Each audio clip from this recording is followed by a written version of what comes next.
Voilà. Alors bonjour. Donc aujourd'hui, c'est la vidéo la plus importante de l'année pour moi. J'en fais pas beaucoup sur la chaîne, mais c'est la vidéo où je fais une visite du jardin.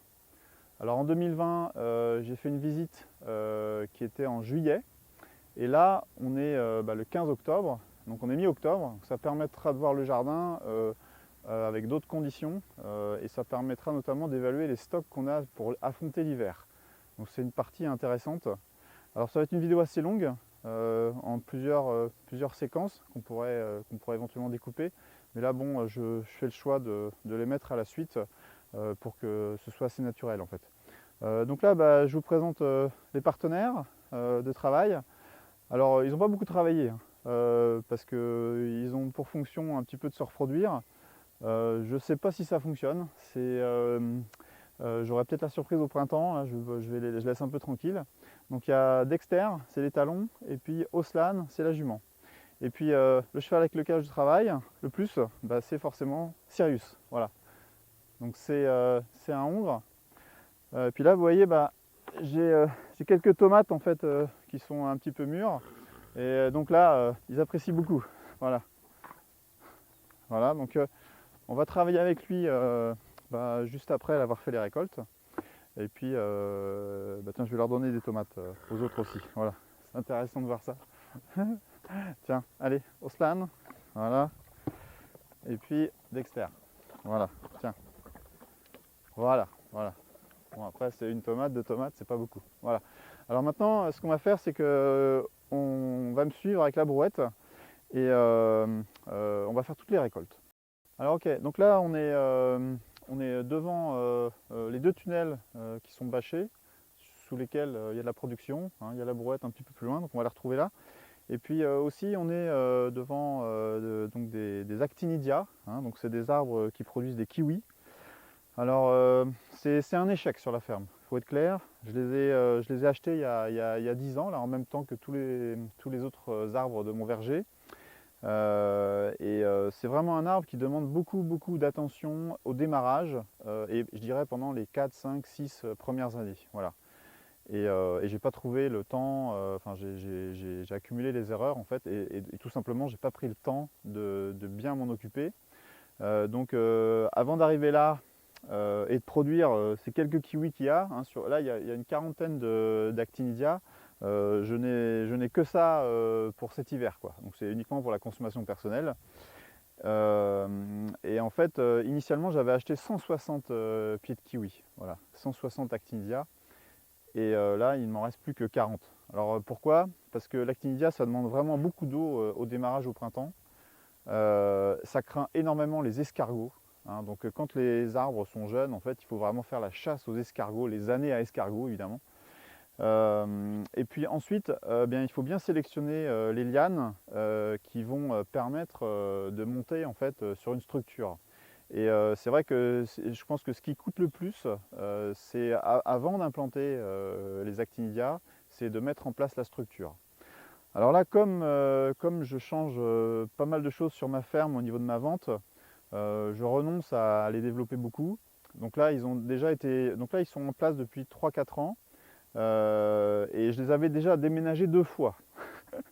Donc ils vont avoir droit à un troisième, un troisième déménagement définitif. Je vais les mettre en fait dans mon verger de pommier parce qu'il y a déjà des câbles en hauteur.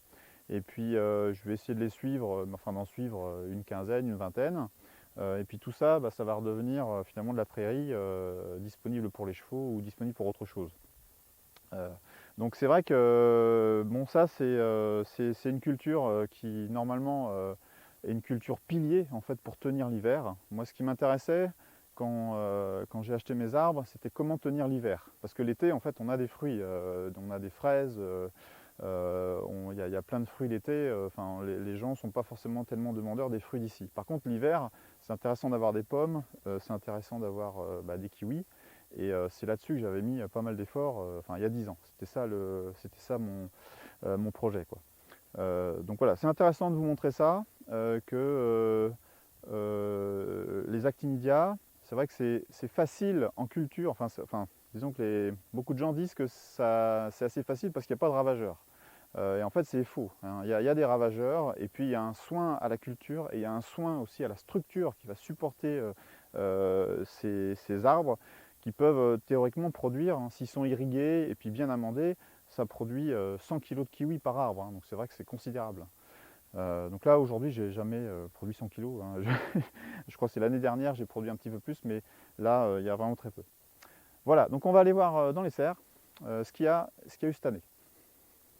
Okay. Voilà, alors donc là on est dans mon premier tunnel. Alors je vais vous décrire un petit peu comment s'est passée l'implantation des légumes en fait dans le tunnel. Là où je suis, il y avait la première série de courgettes qui forcément a été dégagée. Ensuite là ici on voit il y a du basilic qui a monté à graines, et puis il y a du persil à côté. Et à côté, en fait, ici, il y avait des salades, il y avait des épinards, il y avait des oignons nouveaux, il y avait du fenouil, il y avait de la betterave. Voilà. C'est ça que j'ai implanté sur la surface là, qui est inoccupée par les tomates. Sur le côté là-bas, on a des poivrons, donc on va aller les récolter. Je vais vous montrer un petit peu ce qu'il y a. Et puis là, ici, donc, il y a les aubergines. Alors les aubergines, bah, cette année, c'est un échec parce que j'ai pas assez amendé, j'ai pas mis assez de compost, et vraiment elles ont végété tout l'été.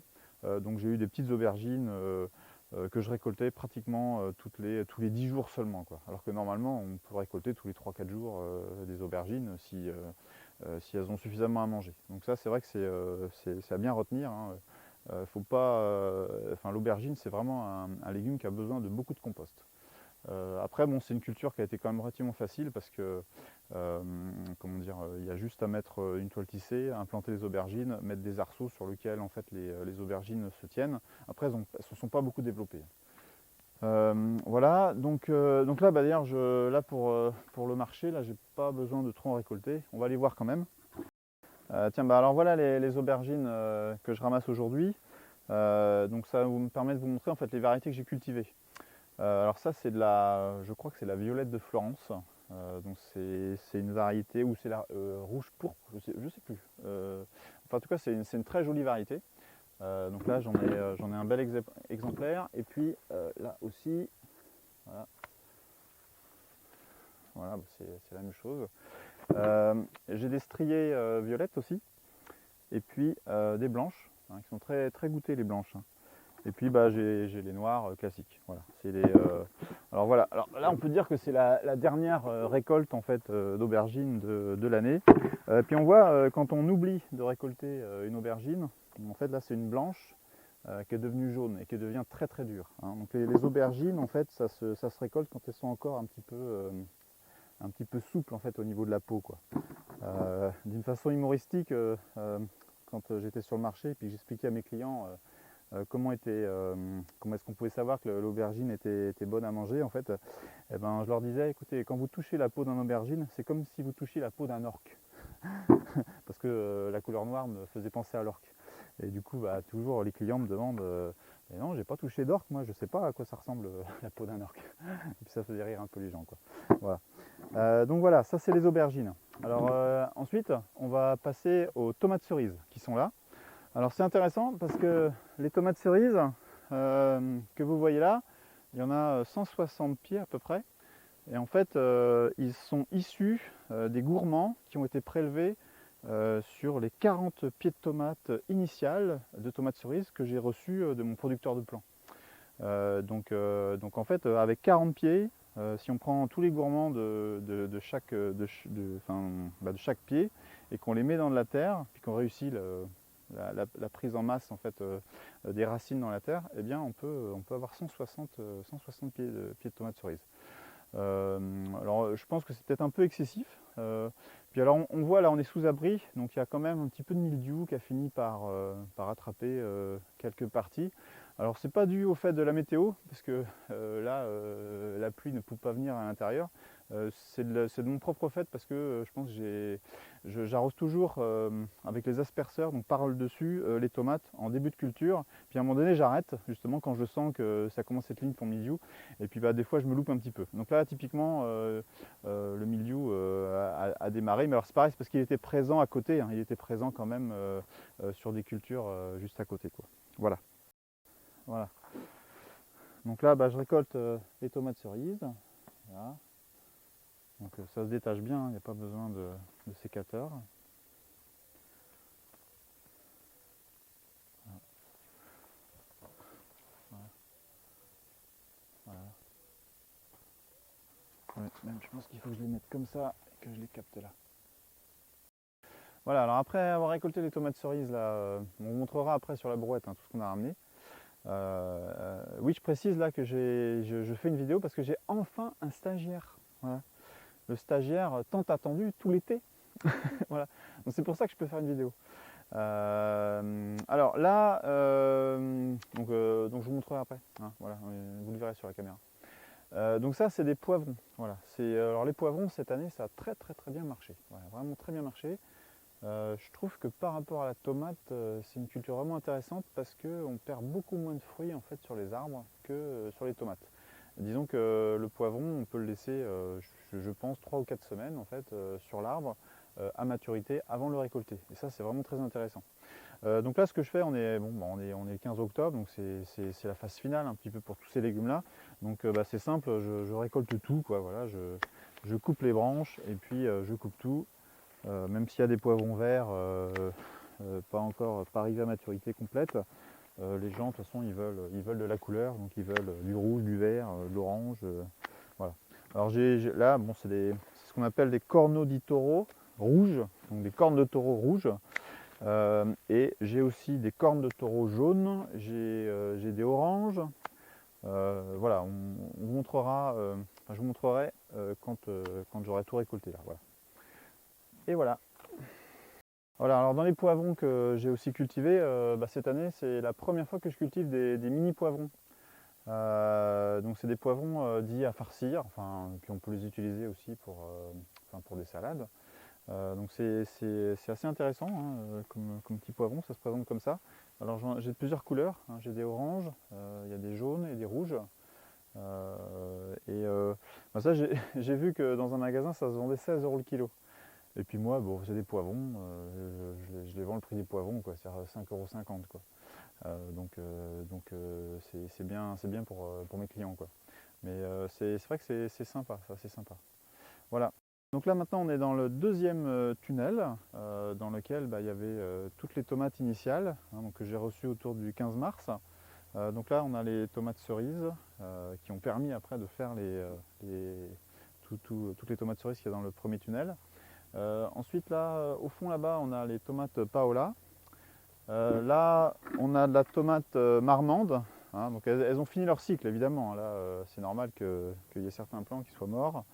Ça c'est de la tomate noire cacao et ça c'est de la rose de Berne.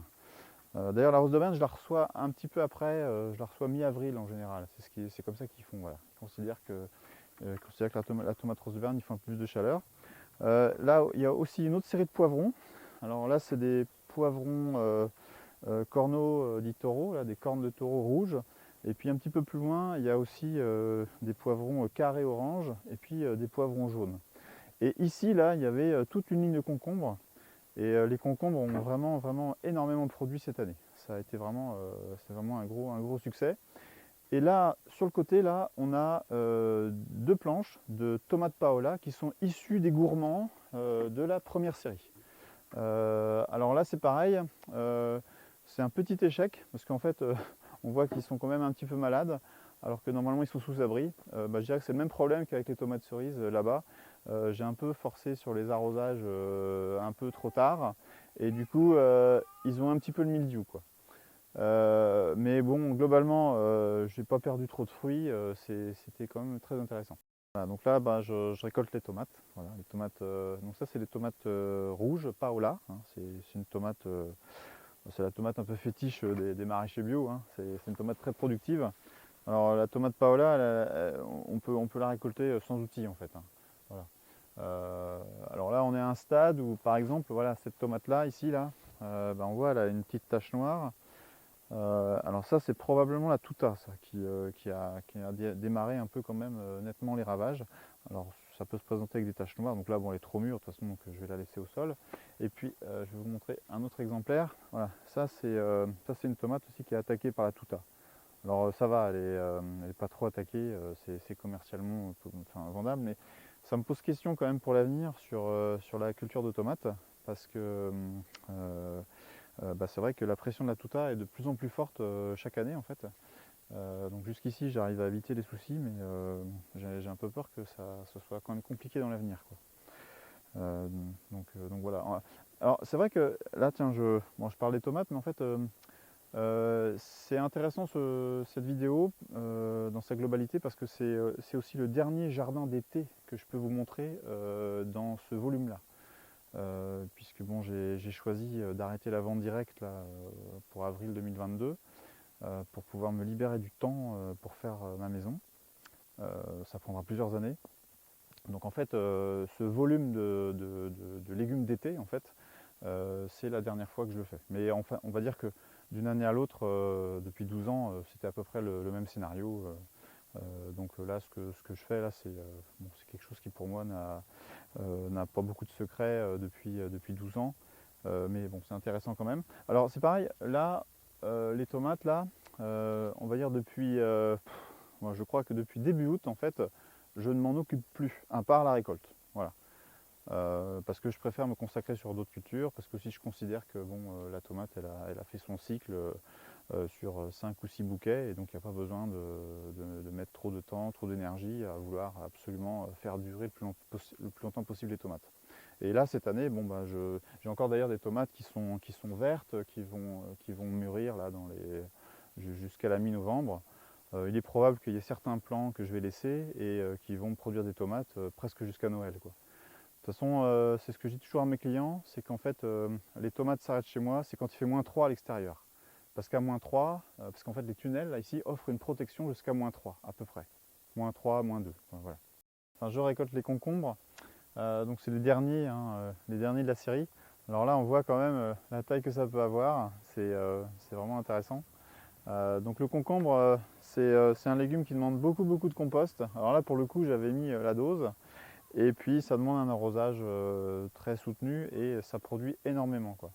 Je crois que l'ordre d'idée c'est que les tomates en fait pouvaient produire quelque chose comme 50 tonnes hectares, 5 kg au mètre carré sous abri. Et puis sous abri, les concombres, de mémoire, on doit être à 140 tonnes hectares. Et c'est vrai que c'est pour ça qu'il n'y a pas besoin de mettre beaucoup de concombres comparativement aux tomates. La proportion de concombres par rapport aux tomates sera toujours de l'ordre d'une planche de concombre pour 4 ou 5 planches de tomates. Sur un été, c'est à peu près ce que les gens consomment parce que de toute façon, ça produit beaucoup. Voilà. Alors voilà, tiens, voilà les concombres que j'ai récoltés aujourd'hui. Voilà. Alors c'est pour mon marché de demain. Je fais le marché à Taron. Donc là, je les mets là. Voilà. Je vais montrer un petit peu la diversité de choses qu'on peut avoir. Voilà. Donc là, on a les quelques aubergines que j'ai pu ramener. Voilà.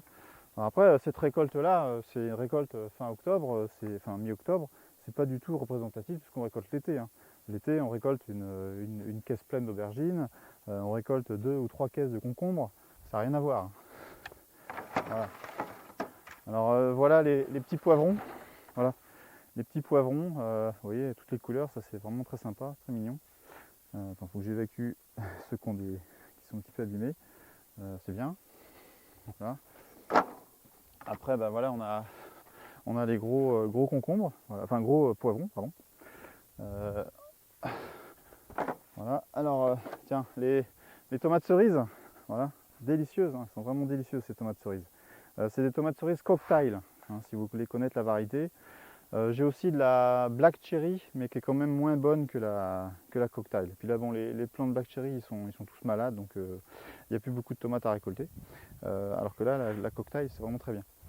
Et puis, on a voilà, la paola. Donc c'est de la tomate rouge, voilà, de très bonne qualité gustative, même à la saison, c'est encore très bon. Voilà, alors je ramène tout ça au hangar, et puis ensuite on va faire le tour du plein champ, parce que là en fait on est plutôt dans la partie en fait, où il y a les chevaux, il y a les tunnels, puis après il y a mon habitation, il y a le hangar, et ensuite on va voir vraiment les à peu près 2,5 hectares de culture pour tenir l'hiver. parce que bon, c'est intéressant que les gens ils voient comment je travaille. Alors, voilà.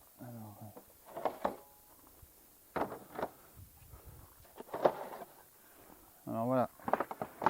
Voilà la pile de légumes pour le marché de demain, c'est la pile de légumes d'été. Voilà. Puis maintenant on va faire la pile de légumes d'hiver. Je vais prendre mes caisses vides. Là c'est marrant, là, vous voyez du matériel en traction animale. Voilà. Ça c'est le polynol. C'est le polynol du potager d'Alain Passard.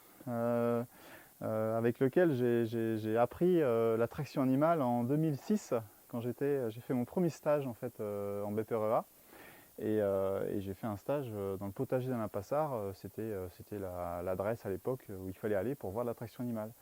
Et il se trouve que j'ai pu racheter il y a 2 ans le polynol avec lequel en fait j'ai eu cette passion en fait pour la traction animale et le jardin quoi. Voilà. Après c'est un matériel qu'il va falloir que je rénove. Je vais y passer une partie de ma vie, une fois que ma maison sera faite, à bien étudier cette machine, parce que c'est vraiment une machine super. Voilà. Alors oui, cette petite séquence là, c'est pour vous montrer un petit peu l'étendue des stocks déjà accumulés en fait pour affronter l'hiver. Voilà. Donc là, voilà, on a des potimarrons là. Alors là j'ai une pile, mais en fait en réalité j'ai une palette entière là, derrière la mini pelle. Et puis derrière les potimarrons, j'ai une palette entière d'oignons aussi. Donc c'est déjà un stock assez conséquent, hein. D'ailleurs c'est excessif la quantité de potimarrons que j'ai pour la vente directe. Donc je pense qu'il y en a beaucoup qui partiront sur Nantes avec l'entreprise Vite Mon Marché. Et puis alors je peux vous montrer un petit peu les oignons que j'ai. Voilà. J'ai des oignons rouges ronds, hein. Donc cette année ça a été quand même une belle réussite, hein. Voilà, c'est des oignons qui sont assez gros. Alors ça c'est des oignons qui se conservent bien, donc je les écoule pas beaucoup pendant l'été. Par contre j'ai des oignons exceptionnels, c'est les oignons rouges de Florence. Voilà. Les oignons rouges de Florence, hein, voilà, ça donne des engins comme ça, c'est énorme. Voilà, c'est des oignons qui sont très très productifs. Alors ils ont un défaut, c'est qu'ils se conservent jusqu'à peu près mi-novembre. Donc là, il doit me rester 3-4 caisses, il doit me rester 60 kg. Mais bon, j'en ai écoulé vraiment beaucoup, hein. C'est un oignon très rentable pour l'été et puis qui est très apprécié des clients parce qu'il est doux et il a vraiment beaucoup de goût, quoi, hein. Doux, très sucré. Alors c'est un oignon qui pique aussi, hein. Oh là là, quand on le coupe, il fait pleurer, hein. Mais j'ai mon restaurateur là, qui travaille avec mes produits. Voilà, il adore mes oignons, quoi. C'est vraiment des oignons très très bons, quoi. Donc ça c'est intéressant. Voilà. Voilà, et puis je suis comme tous les maraîchers, tous les agriculteurs. Quand on est dans les champs à produire des légumes, on n'est pas au service de sa structure pour la faire grossir. Et on accumule du matériel qu'on ne veut pas voir se dégrader en étant à l'extérieur. Donc il faut régulièrement en fait, que je fasse un effort pour faire des bâtiments, pour mettre de la toiture, quoi. Et c'est vrai que ça fait partie des grosses raisons aussi pour lesquelles là je sens qu'il faut que je m'arrête en fait pour la vente directe régulière. Parce que j'ai vraiment, il me faut du temps pour faire ma maison forcément, parce que là je vis encore en mobil-home, hein, donc il y a un moment où avec des enfants ça commence à être compliqué. Mais c'est pas seulement du temps pour la maison, c'est aussi du temps pour sauvegarder en fait le patrimoine dont je dispose en fait pour produire, quoi. Parce que tout s'abîme si on laisse tout à l'extérieur et ça coûte assez cher de faire des bâtiments, donc faut prendre du temps pour faire soi-même, quoi. Et d'ailleurs oui, c'est intéressant parce que ce que vous voyez là, hein, alors je sais pas si tu peux remonter un petit peu l'angle de la caméra. Cette partie de hangar, c'est entièrement moi qui l'ai fait, hein. Je l'ai fait il y a 3-4 ans, 5 ans. Et c'est quand même de la haute charpente, hein. Enfin de la haute charpente, c'est relatif, mais j'ai fait des tenons mortaises de grande profondeur, de grand diamètre. Je sais utiliser un bédane. Et ce que je peux vous dire, c'est que pour faire ce seul petit appentis là, il m'a fallu 5 jours. Voilà. Et donc ça, c'était il y a 4-5 ans à peu près que j'ai fait cet agrandissement. Et en fait, depuis 4-5 ans, j'ai pas trouvé 4-5 jours supplémentaires pour faire un autre appentis, pour abriter un peu plus de matériel. Et je cours après ces jours en fait, précieux, des jours complets, des semaines complètes en fait, qui peuvent permettre d'améliorer la structure. Puis évidemment, dans ma vie, j'ai besoin de vacances, voilà, donc j'ai pas tout mon temps aussi pour le travail. Et en fait, il y a un moment donné, il faut faire des choix, quoi. Voilà. C'est soit on produit des légumes en continu, et puis en fait, on voit quelque part sa structure se dégrader, ou alors on voit perdurer en fait des défauts qui restent très très longtemps. Soit à un moment donné, on prend du recul, c'est un petit peu ce que je fais, et on remet la structure à plat. Et après, à la limite, quand je reviendrai sur la vente directe, si je reviens, parce que c'est une question qui n'est pas tranchée aujourd'hui, eh bien, j'aurai un outil de travail qui sera abouti complètement, quoi. Voilà. C'est pareil, dans cette logique de choses à dire, bah, c'est le... Comment dire, il faut penser que les maraîchers qui s'en sortent bien aujourd'hui, c'est des maraîchers qui ont déjà un outil de travail qui est amorti, qui peut avoir été multigénérationnel, c'est-à-dire que c'est l'outil de travail qui a été construit par les parents, par les grands-parents. Et en fait, tous les jeunes qui veulent s'installer pour produire des légumes, mais il faut qu'ils se disent qu'ils sont confrontés à une concurrence de gens qui ont un historique. Et c'est la même chose dans le lait, dans la viande, même dans les céréales. Voilà, dans le monde agricole, on est quand même, quand on est non issu du milieu agricole, c'est l'appellation, eh bien, on est confronté à une concurrence de gens qui sont dans le milieu agricole depuis très longtemps. Et c'est vrai que quand on voit le temps qu'il faut pour faire les bâtiments, pour créer la structure, on voit la chance en fait que certains ont d'avoir des outils de travail qui sont presque complets. Donc là, c'est pas mon cas, et c'est vrai qu'il y a des moments où il faut faire des choix, quoi. Voilà, alors là, donc on passe sur un champ de 1300 mètres carrés à peu près, sur lequel il y a 10 000 poireaux. Et j'ai une autre parcelle juste à côté qu'on va voir après, où il y a 5000 autres poireaux. Alors là, c'est des poireaux dont j'ai acheté les plants. J'ai acheté les plants au manoir de la Brosse pour la première fois. Pour la première fois, j'ai acheté des plants de poireaux issus d'une pratique agricole où on brûle beaucoup de pétrole pour chauffer le sol avant de semer les graines de poireaux. Alors après, oui, pour vous donner un ordre d'idée, c'est pareil, l'aspect économique est intéressant, c'est que les 15 000 poireaux que j'ai achetés cette année m'ont coûté 1000 euros. Voilà. 1000 euros TTC, donc un petit peu moins hors taxe. Donc là, par contre, alors ce qui est intéressant, c'est que c'est une parcelle où les chevaux ont beaucoup travaillé, enfin Sirius notamment. D'ailleurs, j'ai quelques vidéos à mettre sur le butage et le binage des poireaux. Donc là, on est sur une parcelle où le tracteur n'est pas intervenu depuis l'implantation des poireaux. L'implantation a été faite au tracteur avec une planteuse, mais ensuite, en fait, c'est que le cheval qui a travaillé, quoi. Voilà. Alors là, on est mi-octobre, donc les poireaux n'ont pas complètement leur volume, comment dire, le volume qu'on peut attendre des poireaux. Mais par contre, on peut commencer à taper dans les stocks pour vendre quand même, parce qu'il y a de la demande. Après, il n'y a pas une très grosse demande, mais j'en ai. Alors, je vous montre un petit peu, voilà. Alors oui, la bêche, hein, ça sert à ça chez moi, hein, c'est pour les récoltes. Voilà. Alors ce que je peux vous montrer quand même, ce qui est intéressant, c'est grâce au butage. C'est un butage quand même très prononcé, hein, grâce à un butoir là, tiré par le cheval. J'ai quand même ça de blanc, hein. Donc c'est pas mal, hein. C'est bien. Voilà. Bon, j'ai une caisse à ramasser, quoi. Voilà. Donc là, voilà, on a une caisse de poireaux. Donc il y a à peu près, je crois, il y a peut-être 8 kg de poireaux, un truc comme ça. C'est à peu près ce que je risque de vendre sur le marché. Et puis là, j'ai commencé à récolter des figues. Donc c'est des figues noires, rondes de Bordeaux. Voilà, c'est des figues excellentes. C'est un pilier de l'autonomie, ça, des fruits à l'automne. Alors cette année, elles ont démarré très tard. D'habitude, elles démarrent mi-août, fin août. Et là, elles ont démarré que mi-septembre. Voilà, donc c'est vraiment très tardif, c'est exceptionnel.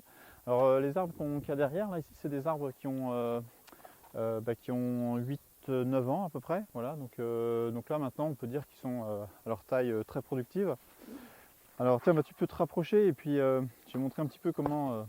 Alors pour récolter les figues, en fait, on touche toutes les figues et quand elles sont molles, c'est qu'elles sont bonnes. Il suffit de les découper comme ça. Parce que il peut y avoir des noirs qui sont... alors évidemment, il y en a qui sont bien attaqués par les oiseaux et puis par les guêpes ou les frelons, hein, on en trouve un petit peu. Donc ça, on ne les met pas forcément.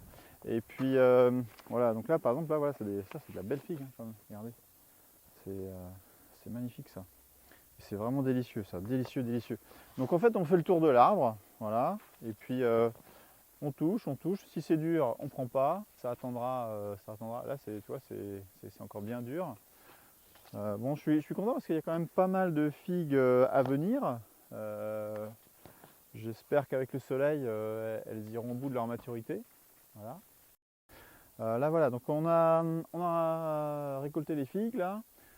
Puis là, le temps passe vite en fait, donc je ne vais pas pouvoir montrer vraiment toutes les récoltes au fur et à mesure avec la caméra parce que le temps va manquer, quoi.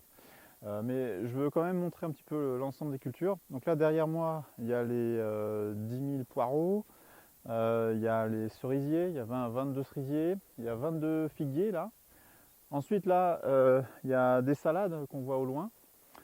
C'est les dernières salades, hein, c'est les salades que j'ai implantées il y a 4-5 semaines là, et puis bon, bah, qui sont qui sont grosses comme ça, elles sont pas encore commercialement, enfin elles sont pas prêtes commercialement. Là ici il y a des fèves que j'ai semées au mois d'août, qu'on donnait un petit peu, mais pas beaucoup, donc bon c'est pas à refaire, mais enfin bon c'était mes dernières fèves. Là ici il y a des choux brocolis. Dont on voit ici une petite partie là, qui est le reste du champ en fait, à finir de récolter. Et puis là, à nouveau, il y a 5000 poireaux. Et après les poireaux, bah, vous voyez du maïs au fond. Et bien, entre le maïs et le poireau, il y avait mes haricots verts. Voilà. Donc ça, c'est cette parcelle de, enfin, cette parcelle de champ. Voilà. Et alors, après le maïs, ben, on va voir ce qu'il y a. Et on se déplace. Alors voilà, alors là donc il y a le maïs, alors c'est du maïs multicolore, je vais en ramener un épi. Hein, ça m'intéresse de voir un peu d'ailleurs dans quel état ils sont parce que j'en avais semé à un autre endroit et puis donc je l'ai récolté, mais j'ai pas du tout récolté cette ligne là. Oh bah il est beau donc, il est beau, c'est-à-dire que je m'attendais à ce qu'il soit un peu desséché et en fait il n'est pas desséché quoi. Hein, vous voyez, c'est du multicolore. Bon, c'est du bon maïs, hein, mais il est moins sucré quand même que le maïs jaune là. J'ai le Golden Batam. C'est une variété qui est vendue chez Semencier Bio. Mais elle m'a l'air jolie celle-là quand même. C'est pas mal. Il faut l'arroser le maïs, hein, c'est toujours pareil.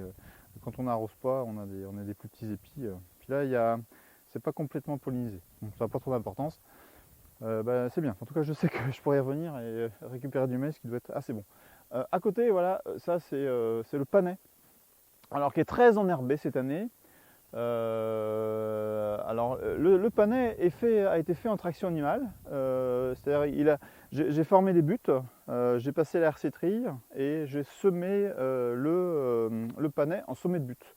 Et c'était beaucoup plus facile que l'année dernière d'ailleurs pour le désherber.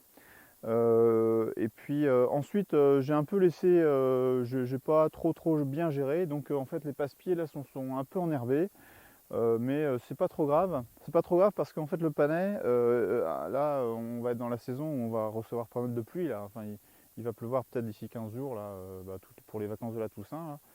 Et en fait, pendant cette période-là, jusqu'à la mi-novembre, le panais va grossir énormément en fait. Le panais, là, si j'en arrachais quelques-uns, on verrait des petites racines, ils ne sont pas très gros, mais par contre ils explosent après. Et ils explosent d'autant plus qu'ils ont beaucoup de feuillage et qu'il n'y a pas beaucoup d'herbe. Et le problème, c'est que si le panais trop gros se vend moins bien que le panais finalement d'un calibre un petit peu intermédiaire. Donc là, en fait, on peut dire que pour le panais, je suis quasi sûr que c'est une culture réussie, c'est-à-dire qu'on récoltera absolument tout et on vendra tout. Voilà. Alors que si j'avais géré vraiment super bien le panais, j'aurais peut-être la mauvaise surprise de voir des gros panais qu'il faut mettre au compost parce que c'est trop gros pour la vente. Alors là ensuite, à côté, là, on a des ocas du Pérou. Et après les ocas du Pérou, là, les plantes assez hautes, eh bien, c'est les hélianthus et le topinambour. Donc c'est vraiment une petite parcelle. Ensuite derrière, là où la terre est nue, c'est là où il y a les pommes de terre. Hein. Donc cette année, j'ai fait 2000 m² de pommes de terre. Et donc toutes les pommes de terre sont rentrées à l'abri dans ma cave en paille. Alors ensuite, voilà, on est sur la partie de la ferme qui a demandé le plus de soins, mais c'est là où il y a clairement le plus d'argent en fait. Parce que, donc là il y a des épinards là, qui grossissent gentiment et en fait on va les récolter courant novembre, là, ça va être vraiment très intéressant. Donc vous voyez j'utilise des toiles tissées, hein. Je me contente de mettre de la terre sur le côté. Pour mettre en place là, les deux toiles tissées, eh bien, à deux, il faut une demi-heure à peu près. Voilà. Puisque je me souviens que pour les oignons, on avait mis en place 8 toiles tissées en 2 heures. Voilà. C'est pour donner une idée un petit peu du temps qu'on peut passer à faire ça. Alors par contre, les toiles tissées, je les implante toujours sur des planches travaillées au cultirato. J'ai pas de solution en traction animale qui me satisfont pour que le plateau en fait, sur lequel on met les toiles soit vraiment très plat. Tout ce que j'ai comme système en traction animale, soit ça fait des plateaux de 80 cm en gros de largeur, soit ça fait des petites vagues en fait, et avec le plastique j'aime pas trop parce que c'est vraiment important que le plastique soit à plat sur le sol, parce que le gros risque c'est que s'il bat avec le vent, c'est comme ça qu'il s'arrache quoi. Et donc derrière, voilà, ça c'est la partie. Alors après les épinards, il y a des betteraves. Cette année j'ai pas fait beaucoup de betteraves. Parce que bon, en fait les betteraves généralement pour mes AMAP et les années passées, je considérais que c'était vraiment le légume de stock qu'il fallait avoir pour notamment faire la soudure au mois d'avril. Puisque c'est les légumes racines qui se conservent le plus longtemps. Donc c'était important d'avoir de la betterave jusqu'au mois d'avril, enfin même jusqu'à début mai. Bon là comme j'arrêterai certainement fin avril, enfin pas fin avril mais fin mi-avril, au moment où les poireaux vont monter, au moment où les carottes vont monter, j'ai pas besoin de tenir trop longtemps, donc j'ai des betteraves que je vais commencer à sortir courant novembre en fait, parce que c'est vrai que je les semais un petit peu tard aussi, elles sont pas très grosses. Et après les betteraves, il y a du fenouil. Alors le fenouil c'est une culture intéressante parce que ça pousse bien en ce moment. Et puis ça va être vendu en fait en décembre, janvier. Et comme ça craint le gel, ce que je fais c'est que je les couvre d'un P17. Et en fait ça me fait quand même un stock de gros fenouil. Et c'est intéressant à ramasser. Et puis derrière on a l'énorme chantier, l'énorme champ de carottes. Voilà.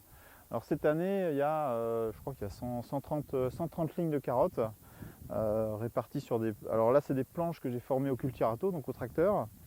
J'ai utilisé le cheval pour tous les passe-pieds, tous les passe-roues en fait. Et puis j'ai employé 2 saisonniers sur le mois de juillet en fait, qui ont quasiment fait que le désherbage de la carotte. Voilà. Mais bon, là, il y a à peu près 3000 m², hein, il y a un tiers d'hectare. Et là, on a déjà vu que le potentiel qu'il y a en termes de récolte, c'est peut-être, enfin, ça dépasse les 14 tonnes à peu près. Alors, j'espère les vendre à un bon prix, hein, avec soit en direct ou soit avec l'entreprise Vite Mon Marché. Mais alors justement, c'est intéressant parce que c'est là-dessus en fait que je mise ma saison 2022. C'est-à-dire que je vais arrêter la vente directe. Et je vais me consacrer à une culture principale, c'est la carotte.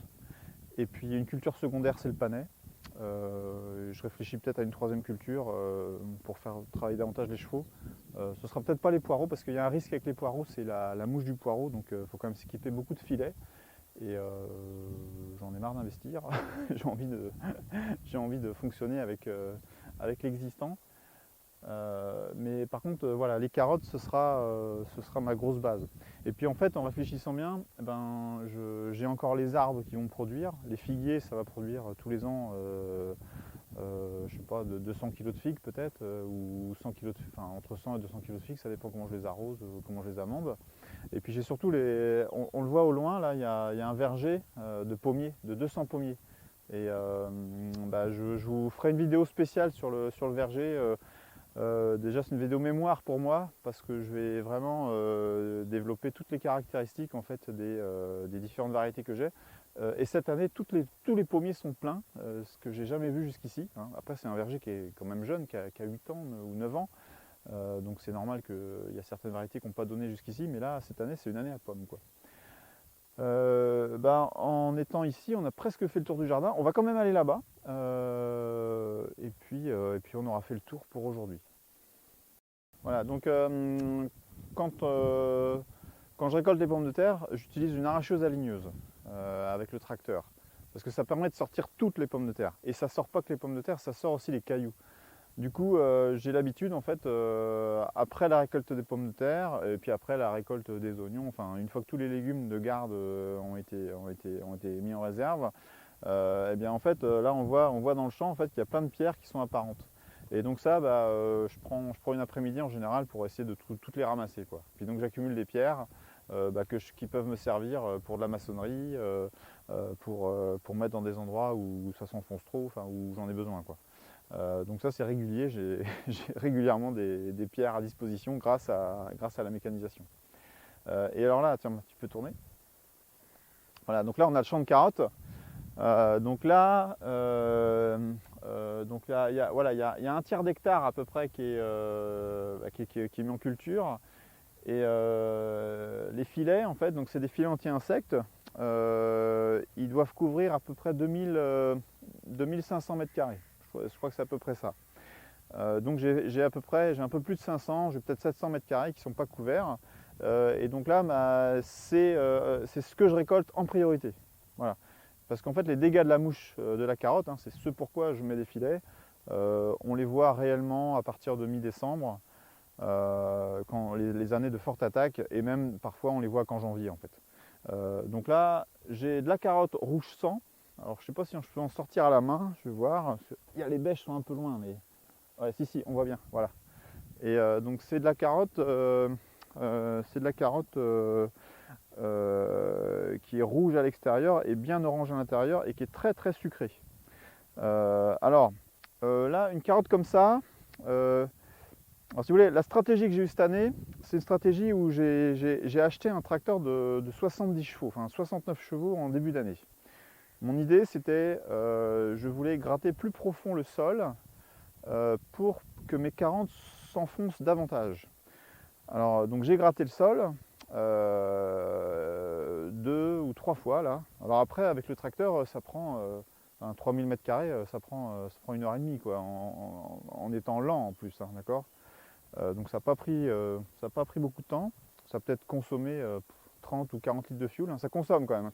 Quand on veut aller profond, faut les 4 roues motrices, faut le tracteur qui gueule un peu, hein. Mais finalement quand je vois cette carotte, je me dis je n'ai pas obtenu le résultat que je voulais. Parce que j'aurais vraiment aimé une carotte qui atteigne cette longueur-là. Du coup pour l'année prochaine, je vais faire un travail préalable avec ce gros tracteur, mais peut-être un passage simplement. Et ensuite, je viendrai faire toute la suite du travail au cheval. Alors je ferai des planches, enfin des buttes en fait de 85 cm, ou 80, c'est 80 cm. Et en fait, je vais semer en sommet de butte, après de multiples passages de RC Treillis, je vais semer en sommet de butte 2 lignes de carottes espacées de 20 cm.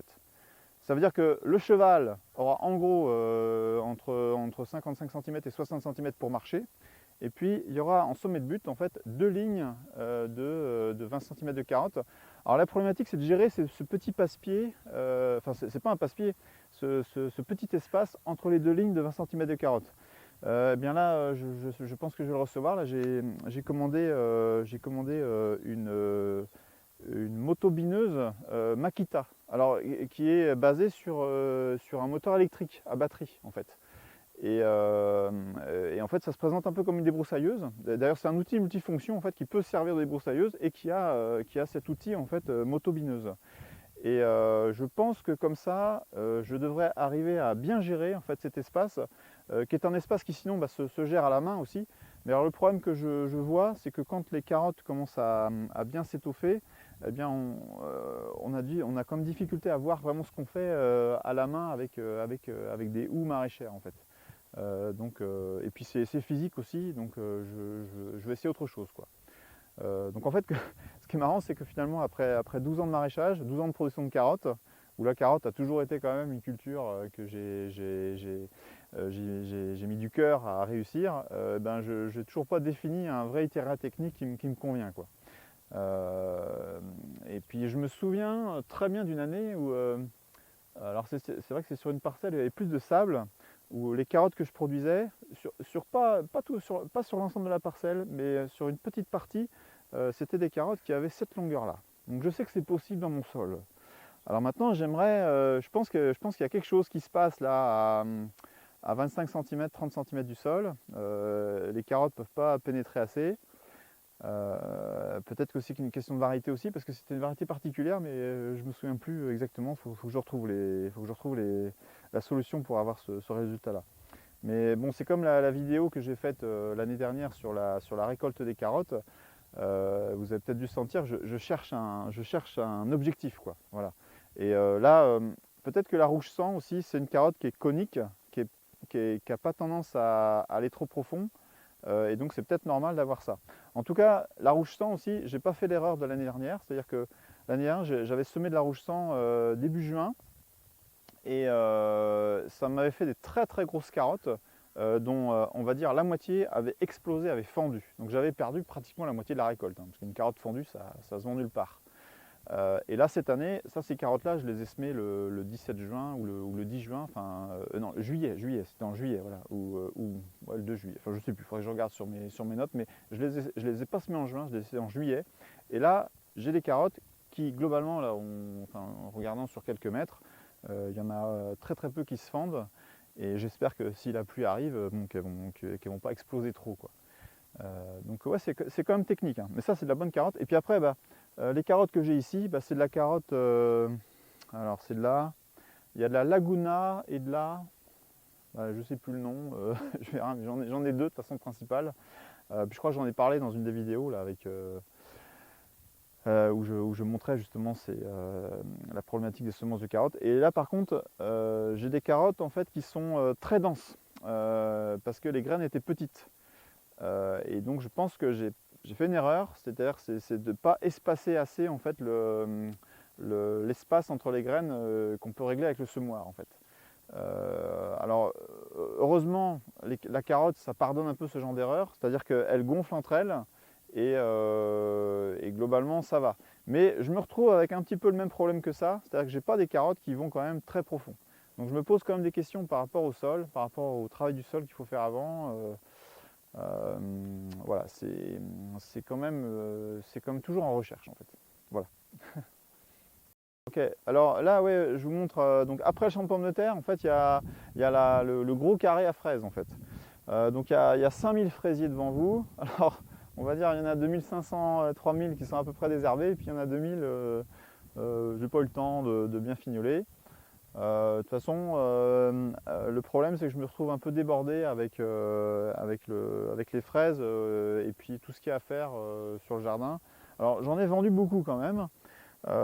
C'est leur deuxième année de production et donc l'année prochaine ce sera leur troisième et dernière année. Alors voilà, donc ce qui veut dire qu'en fait là je vais faire de la vente directe en fait jusqu'au mois d'avril, voilà, jusqu'à mi-avril. Et de mi-avril à mi-juin, je serai présent nulle part. Et par contre, je reviendrai mi-juin parce que j'aurai des fraises. Donc probablement que je mettrai des haricots verts sous abri. Comme ça, j'aurai fraises et haricots verts. Et comme ça, ça me permettra de finir complètement la saison. C'est intéressant de comprendre tout ça parce que c'est intéressant de voir comment est-ce qu'on ralentit en maraîchage. Parce que là, je suis quand même dans une phase de ralentissement, quoi, hein. C'est pour trouver du temps pour faire ma maison, c'est pour améliorer ma ferme. Et c'est vrai que c'est intéressant de voir qu'en fait, quand on implante une culture, il faut toujours aller au bout. Et en fait, quand j'ai décidé d'implanter 5000 fraisiers, je savais que de toute façon, j'en avais pour 3 ans. Voilà, il faut 3 ans pour amortir toute la culture et en retirer tous les bénéfices qu'on peut en attendre, quoi. Donc quand on s'engage en fait à implanter quelque chose, quel que soit le légume, ce qu'il faut se dire, c'est que notre attention doit être focalisée jusqu'à la récolte. Voilà. Donc je pense que quand même en maraîchage, on est tout le temps à prendre des risques. Dès qu'on sème quelque chose, et que, enfin en tout cas moi, c'est le sentiment que ça me met, c'est que ça met une pression en fait. On a une pression constante pour suivre ce qu'on implante.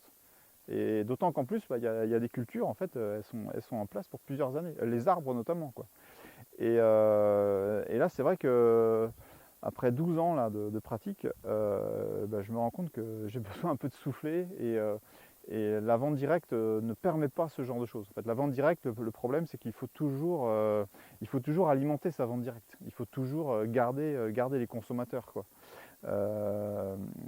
Donc c'est pour ça que le choix que je fais là d'arrêter la vente directe, c'est quelque chose d'important pour moi et qui est mûrement réfléchi, quoi. Alors ça c'est la parcelle de choux-fleurs, donc il y a 3200 choux-fleurs. Alors peut-être que tu peux les montrer en tournant un petit peu la caméra. Et donc là c'est une parcelle où je suis intervenu avec le cheval, forcément, plusieurs fois. Les choux, c'est assez facile. Alors c'est pareil, ça c'est la dernière année que j'en fais. Voilà.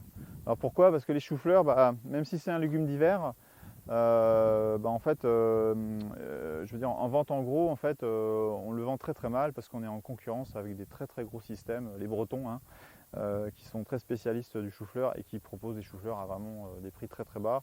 Donc c'est pas la peine de s'engager là-dessus. Par contre, en vente directe, pour les AMAP et tout ça, c'était quand même c'était un légume pilier en fait, hein, dans les paniers, quoi. Et en général, moi je faisais en sorte qu'il y ait toujours un chou l'hiver, mais alors, soit c'est un chou-fleur, parce que les choux-fleurs ils apparaissent en fait dans le champ, disponibles pour la récolte toutes les 2-3 semaines à peu près, et puis pendant 2-3 semaines. Donc moi dans mes paniers, ma logique c'était s'il y a du chou-fleur, on met du chou-fleur, s'il n'y a pas de chou-fleur, on met des choux-pommes, des choux lisses, et choux lisses, choux-pommes s'alternent comme ça dans les paniers au fur et à mesure des semaines.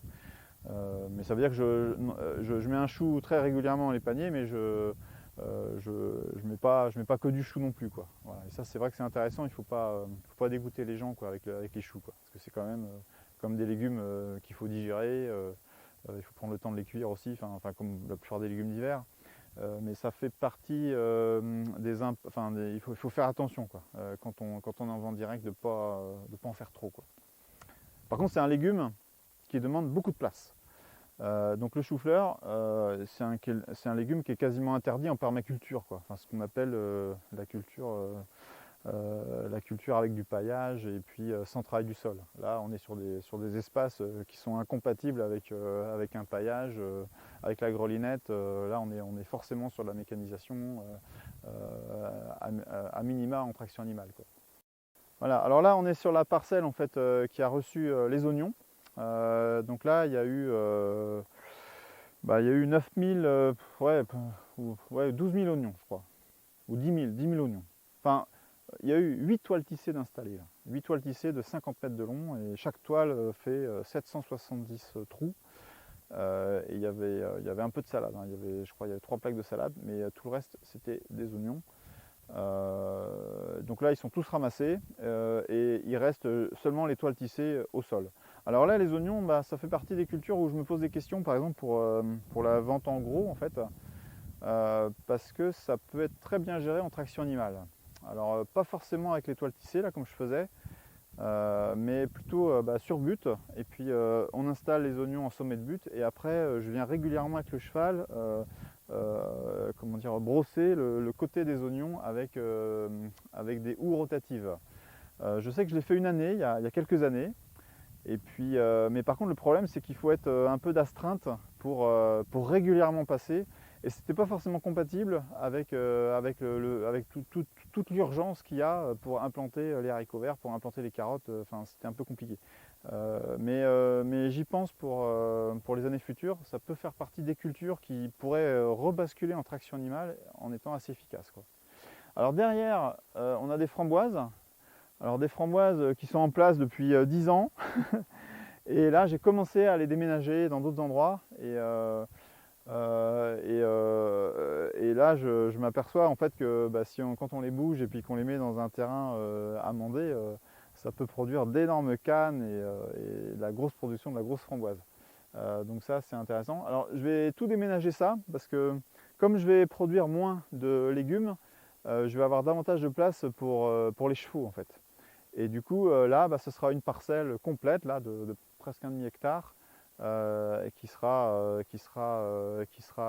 entièrement en herbage, en étant en rotation sur la ferme pour les carottes, parce que ça c'est une parcelle qui est drainée et qui est irrigable. Donc quand il s'agira de produire des carottes, je produirai des carottes et puis je mettrai les chevaux plus loin. Mais du coup, je limite en fait toutes les zones de détail qu'il pouvait y avoir comme les années passées, quoi.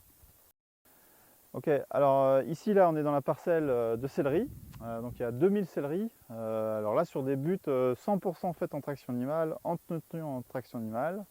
Il y a eu du désherbage manuel aussi, faut être honnête, il y a eu je pense peut-être l'équivalent de 15-20 heures de désherbage manuel, et puis je sais pas, peut-être 4 heures, 5 heures de travail en traction animale. Là c'est une réussite quand même. Ils sont pas très très gros parce qu'ils étaient quand même enherbés là, je trouvais en septembre, mais là on a tout désherbé. Donc là il me reste une étape à faire là, que j'espère que je pourrai faire cet après-midi ou au moins ce week-end.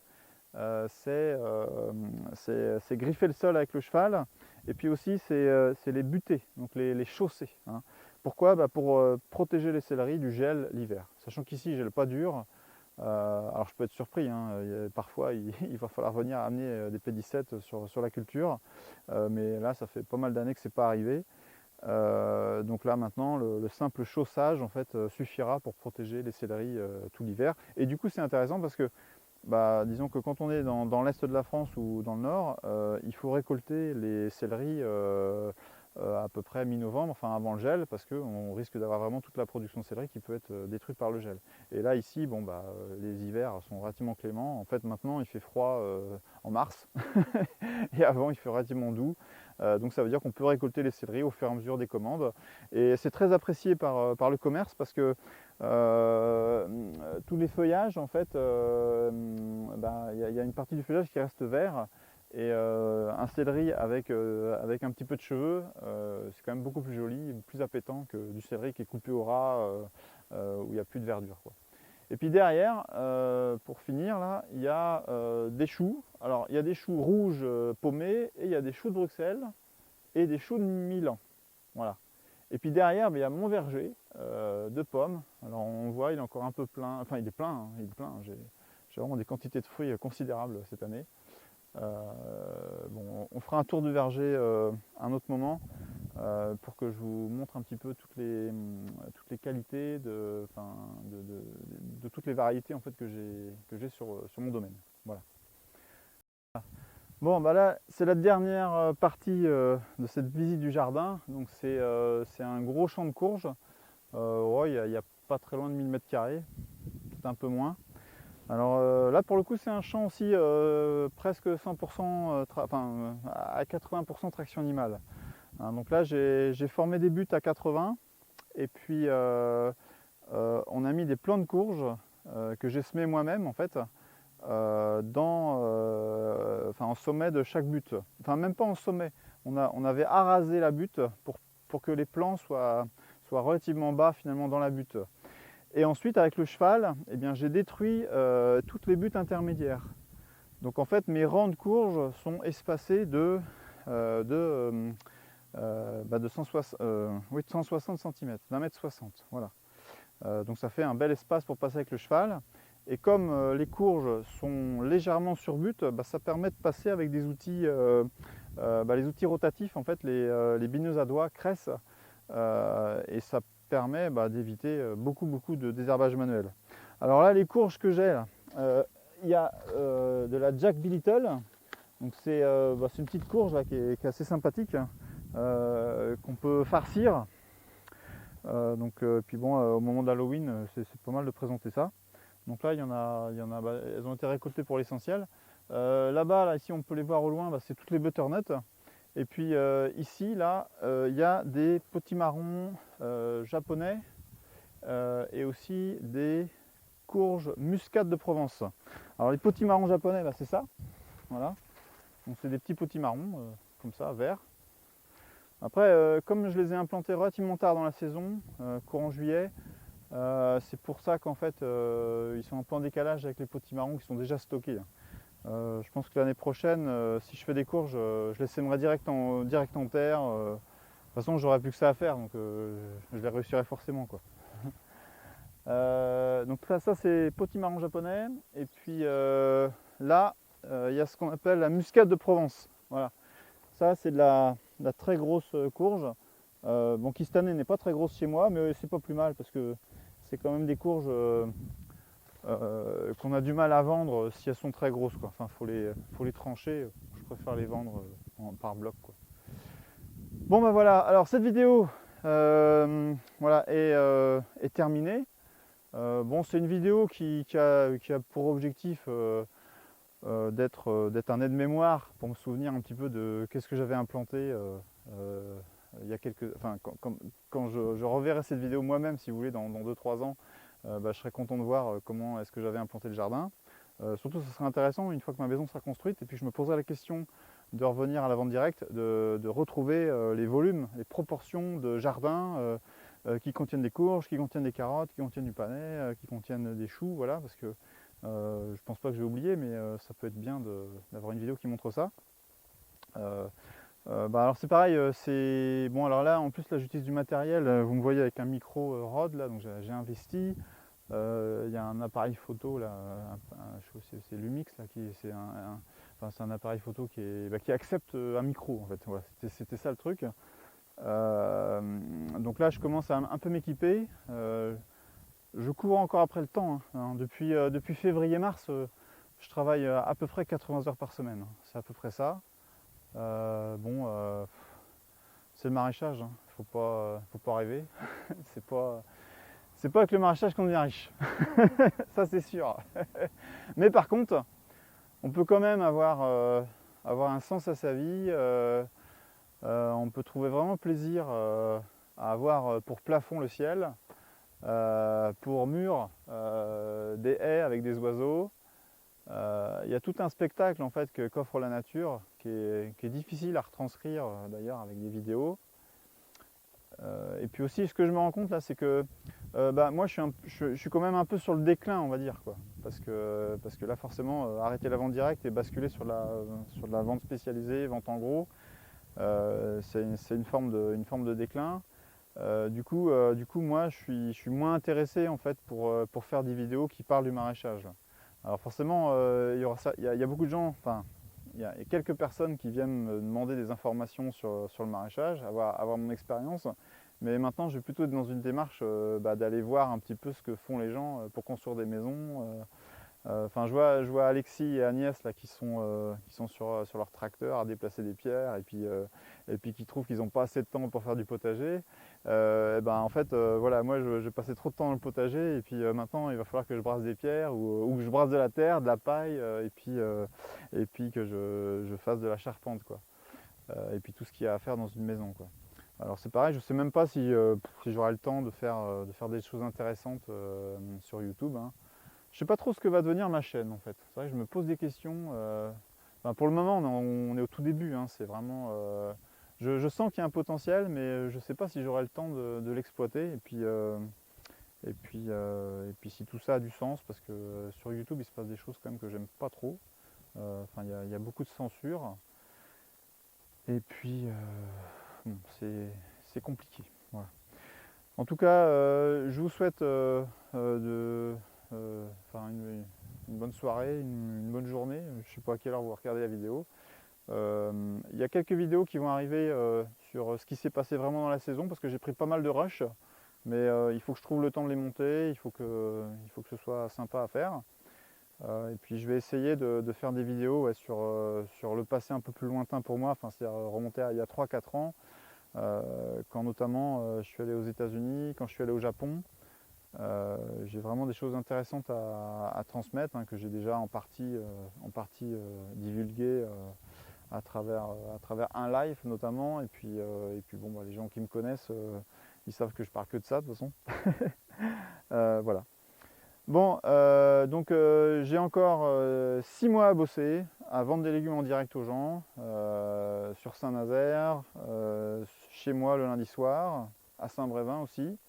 Et puis tous mes clients de Nantes là, qui achètent des légumes par l'intermédiaire de Vite Mon Marché, ça peut être l'occasion pour vous là, de voir d'où viennent vos légumes, quoi. Voilà, donc bah oui, aujourd'hui donc on a présenté comment dire, tout le potager, quoi, ce grand potager, et puis avec Louis, là, mon stagiaire de 2 jours, hein, c'est vraiment c'est un très court stage, j'ai pu lui montrer un petit peu comment travailler Sirius.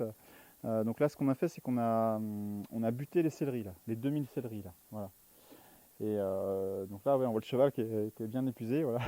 Voilà, alors c'est une séquence de travail, je pense que vu l'heure, là, qui dure 25 minutes, pas plus, quoi. Donc c'est très peu.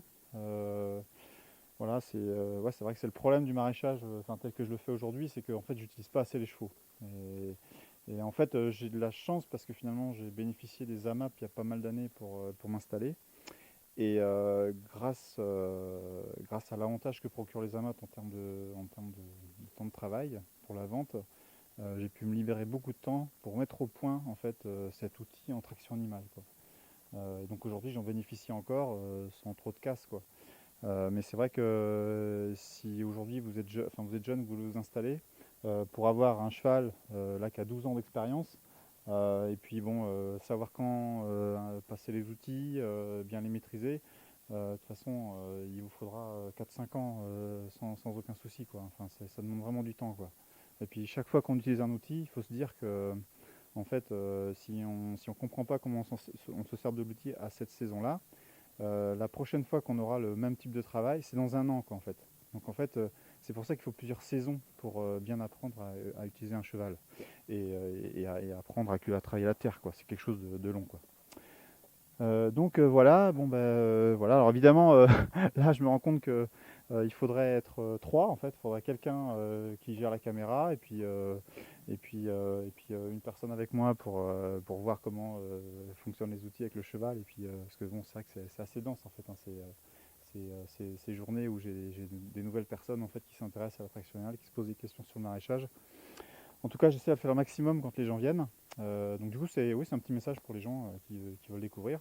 D'ailleurs, ce sera, je pense que tout à l'heure, là, je ne sais pas si je vais le couper au montage, mais tout à l'heure, j'exprimais des doutes un peu sur l'intérêt sur l'avenir de ma chaîne, en fait. Et c'est vrai que quelque chose que j'ai pas dit, c'est qu'en fait, toute la période où je vais construire ma maison, j'ai pas du tout envie de lâcher l'attraction animale.